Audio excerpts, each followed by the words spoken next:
क्या हिम्मत है मोदी जी की विड्रॉ करने की सरकारें? जब तक ये तंत्र है तब तक मोदी है, लेकिन लोकतंत्र खतरे में। आप लोग जो मैसेज जनता को देने की कोशिश कर रहे हैं, जनता तक नहीं पहुंच पा रहा है क्या? बार बार वो सत्ता में आ जा रहे हैं। ऐसा है कि जनता ये भी कह रही है कि हम भाजपा के खिलाफ वोट कर रहे हैं, लेकिन ये जीत कैसे जा रहे हैं। तो इसका सीधा सा जो निष्कर्ष निकलता है कि तंत्र का दुरुपयोग हो रहा है। मोदी जी की बहुत अच्छी हवा चल रही है जहाँ जहाँ चल रहे हैं। मैं कह रहा हूँ 6 महीने में चुनाव कराएं रेगुलर। मोदी जी हर लोकसभा में जाके रैली करें, बैलेट पेपर से चुनाव करा दें, जमानत अगर जब्त न हो जाए जो कहिए सो। तो आप लोग कह रहे हैं कि चुनाव जो है वो बैलेट पेपर से होने चाहिए। पब्लिक की ये आवाज़ है, पब्लिक को भरोसा नहीं है इन मशीनों पे, पब्लिक को भरोसा नहीं है। मैं आपको बता रहा हूँ कि जब तक बैलेट की बात न की जाएगी पब्लिक को भरोसा नहीं है। जहाँ पब्लिक एक तरफा पूरे हरियाणा में कोई एक आदमी ये खड़ा होकर कहने को नहीं तैयार था कि नहीं जी भाजपा सही है और भाजपा को वोट करेंगे, वहाँ भाजपा जीत जाती है। आपको लगता है कि नहीं पब्लिक ने वोट नहीं दिया? एक नारा भी बहुत सुनने को मिला था, बटोगे तो कटोगे। क्या लगता है वो नारा जिस प्रकार से चलाया गया था चुनावों में, उस नारे ने अपना कमाल कर दिया है? नहीं, बिल्कुल नहीं। भाजपा देखिए 2 एंगल पे काम करती है। एक तरफ वो सिगुफा जुमला छोड़ने का काम करती है, दूसरी तरफ धनबल और तंत्र का दुरुपयोग करती है। चुनाव आयोग पूरी तरीके से इस पे विफल रहा है कि धनबल जहां एक तरफ शरद पवार से लेके नाना पटोले, उद्धव ठाकरे, सबके घर, ऑफिस, हेलीकॉप्टर सबकी जांच हुई, तलाशी हुई, लेकिन बीजेपी के नेताओं के हेलीकॉप्टर की या उनके ऑफिसेज की जांच नहीं हुई। ऐसा लग रहा था जैसे कि चुनाव आयोग की मौन सहमति है पैसा बांटने पे। जिस तरीके से भाजपा के राष्ट्रीय महासचिव विनोद तावड़े पकड़े गए धन के साथ, तो ये समझ आ रहा है कि अगर चुनाव आयोग एक्टिव होता तो आखिर उनका भी पैसा पकड़ा जाता है। इतना बड़े पैमाने पे पैसे वो कहाँ से ले आते? दूसरी तरफ अडानी का जो भ्रष्टाचार था, अडानी ने जो पैसे दे के सारे प्रोजेक्ट्स मोनोपोली के तहत लिए थे, और महाराष्ट्र में जनबल के ऊपर धनबल चला है। लेकिन महायुति तो शुरू से ही कॉन्फिडेंट दिख रही थी। वो तो कह रही थी कि सीएम भी जो है हमारे गठबंधन से बनने वाले बीजेपी से सीएम होगा और हम बहुमत से जीतेंगे, और बहुमत का ही आंकड़ा छूने जा रहे हैं वो लोग। तो वो तो शुरू से, आप लोग के अंदर वो कॉन्फिडेंस नहीं नजर आया? नहीं, मैं आपकी एक बात को करेक्ट कर दूं, चूँकि चुनाव के दौरान बहुत सारे डिबेट्स में मैं भाजपा के लोगों के साथ स्टूडियो में डिबेट में था। भाजपा के लोग और भाजपा के कुछ नेता भी ये कहते सुने गए कि नहीं जी सीएम तो शिंदे ही बनेंगे। ये बात बोली थी, रिकॉर्ड है, आप ढूंढ लीजिए। लेकिन अब क्या हो रहा है? अब ये हो रहा है कि जब ये परिणाम ऐसे ही रहेंगे तो शिंदे को हटा दिया जाएगा। तो ये भाजपा का ट्रैक रिकॉर्ड है गद्दारी का। भाजपा जिसके कंधे पे बैठ के सत्ता तक पहुंचती है उसी का गला काट देती है। उद्धव ठाकरे उसका प्रमाण है, और दूसरे प्रमाण शिंदे बनने जा रहे हैं। महाराष्ट्र में मोदी मैजिक चल गया है सर। नहीं, मैं यही कह रहा हूँ ना कि शिंदे से अलग मोदी मैजिक नहीं चला है, और यही कारण है कि शायद चीज़ें खराब हो रही थी, इस वजह से मोदी जी विदेश यात्रा पे निकल गए। अब जो परिणाम है वो परिणाम समीक्षा होनी चाहिए, उसका समीक्षा होगी, लेकिन सच्चाई यही है कि जिम्मेदारी मोदी जी की ना बने, इस वजह से वो विदेश यात्रा पर है। हर बार आप लोग आरोप लगा देते हैं, अगर भारतीय जनता पार्टी जीतने लगती है, एनडीए गठबंधन जीतने लगता है, तो आप लोग आरोप लगाने लगते हैं कि ऐसा है, कोई फेरबदल हुआ है। लेकिन वो कह रहे हैं कि हम जनता की पसंद से चुने गए हैं, आप लोग आरोप लगाते हैं। मैं यही बात तो कह रहा हूँ। एक बात आपके बीच में छूट गई, जो नारा बटोगे कटोगे का कहा, तो बटोगे कटोगे अगर कहा था, अगर वो चला तो झारखंड तो बुरी तरीके से हार गई। एक और नारा दिया था ना, एक रहोगे तो सेफ रहोगे, जनता एकजुट हो गई। नहीं, मैं वही कह रहा हूँ कि बटोगे कटोगे किसके लिए, किसके खिलाफ, किससे खतरा है, कौन काट रहा है, इन बातों को तो बताया नहीं गया। और इसका ही इम्पैक्ट था कि अजीत पवार हों, शिंदे हों, ये सब लोगों ने ये बात कही थी कि यहाँ ये नारा नहीं चलेगा।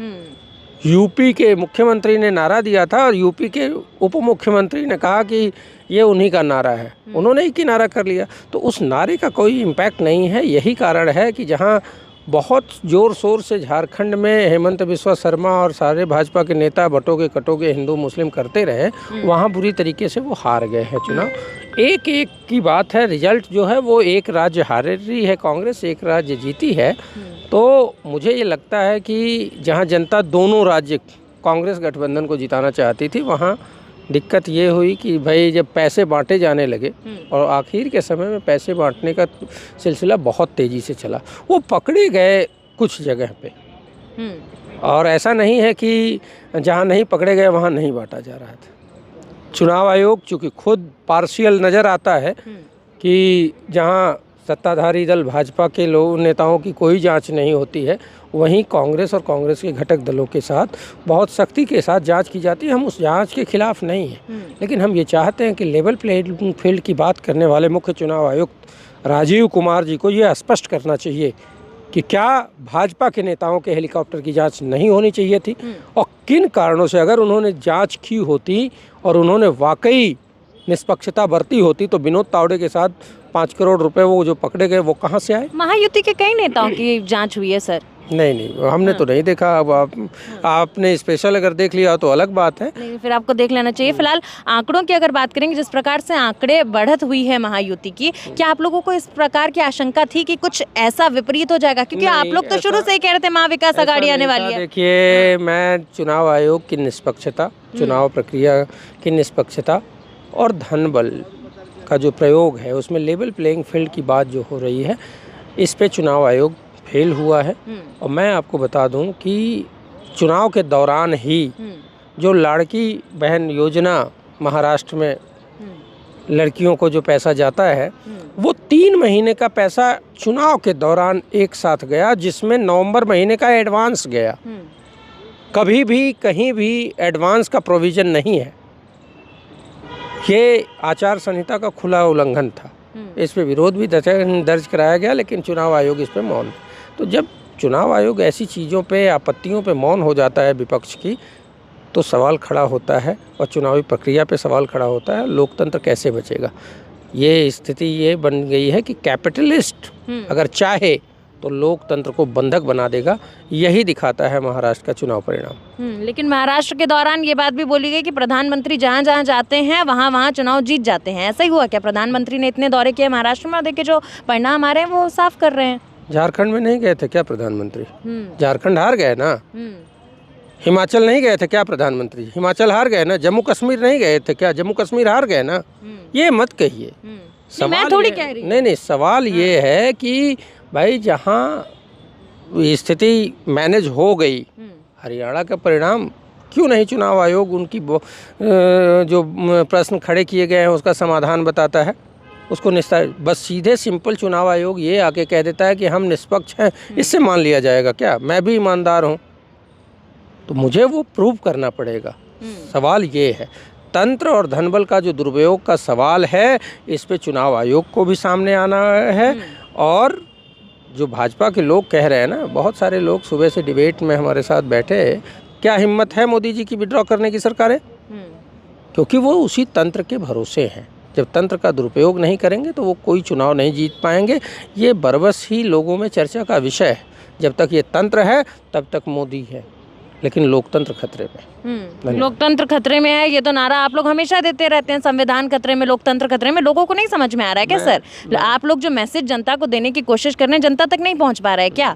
बार बार वो सत्ता में आ जा रहे हैं। ऐसा है कि जनता ये भी कह रही है कि हम भाजपा के खिलाफ वोट कर रहे हैं, लेकिन ये जीत कैसे जा रहे हैं। तो इसका सीधा सा जो निष्कर्ष निकलता है कि तंत्र का दुरुपयोग हो रहा है। मोदी जी की बहुत अच्छी हवा चल रही है जहाँ जहाँ चल रहे हैं। मैं कह रहा हूँ 6 महीने में चुनाव कराएं रेगुलर। मोदी जी हर लोकसभा में जाके रैली करें, बैलेट पेपर से चुनाव करा दें, जमानत अगर जब्त ना हो जाए जो कहिए सो। सवाल बड़ा ये है ना, तो ये जो तंत्र का दुरुपयोग है, ये भाजपा के उसी पॉपुलैरिटी का जो नारा है उसी पे बड़ा तमाचा है कि भाई बहुत पॉपुलर नेता है मोदी जी, लेकिन बैलेट विदेश में डंका बजता है उनका। हाँ, भाड़े के लोग बुलाए जाते हैं। $20 वाले याद है ना, कोर्ट के साथ $20 दिया जाता है अमेरिका में, तब ना भीड़ आती है। तो ये इन सवालों पे भाजपाई मौन क्यों हो जाते हैं? और हम तो निष्पक्ष तब भी थे जब डेमोक्रेसी एट रिस्क लिखा था आडवाणी जी और जीवीएल नरसिम्हा राव ने। हम तब भी उसी स्टैंड पे कायम थे, आज भी उसी पे कायम है। भाजपा पलटी मार गई, पहले कह रही थी बैन करो, अब कह रहे नहीं जी उसी से तो सरकार बन रही है, अब क्यों बैन होगा?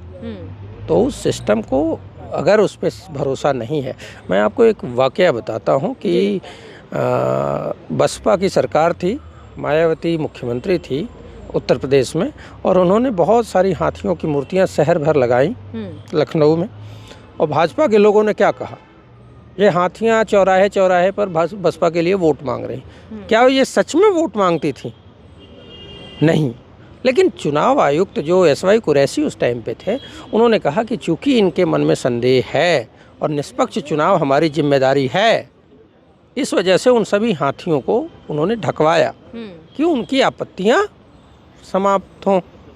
लेकिन आज क्या है, आज विपक्ष कुछ भी मांग करे, कुछ भी बात करे, लेकिन हिम्मत है क्या कि चुनाव आयोग उस पर कोई बात कर ले?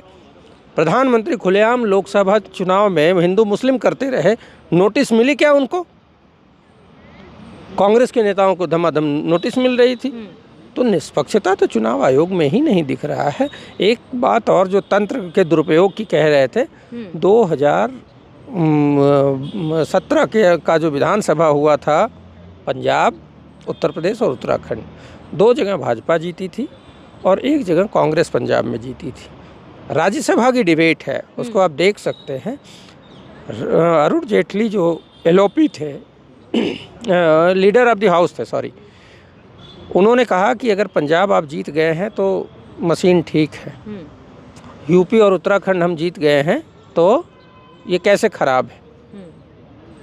उस टाइम पे एलओपी ने कहा था कि ठीक है, हम विड्रॉ कर लेते हैं, पंजाब की सरकार, आपके अंदर हिम्मत है तो तीनों राज्यों में फिर से बैलेट पेपर से चुनाव कर दीजिए।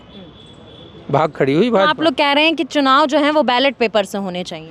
पब्लिक की ये आवाज़ है, पब्लिक को भरोसा नहीं है इन मशीनों पे, पब्लिक को भरोसा नहीं है। मैं आपको बता रहा हूँ कि जब तक बैलेट की बात न की जाएगी, पब्लिक को भरोसा नहीं है। जहाँ पब्लिक एक तरफा पूरे हरियाणा में कोई एक आदमी ये खड़ा होकर कहने को नहीं तैयार था कि नहीं जी भाजपा सही है और भाजपा को वोट करेंगे, वहाँ भाजपा जीत जाती है। आपको लगता है कि नहीं, पब्लिक ने वोट नहीं दिया, बोलती कुछ और है, करती कुछ और है।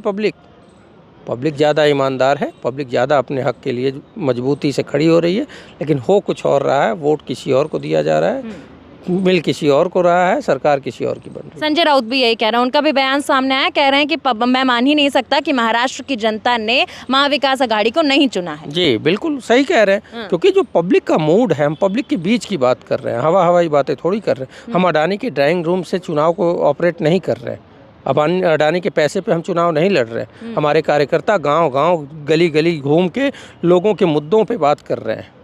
इस वजह से हम कह रहे हैं कि ये चुनाव परिणाम जो है वो ग्राह्य नहीं है, ये किसी को नहीं पच रहा है।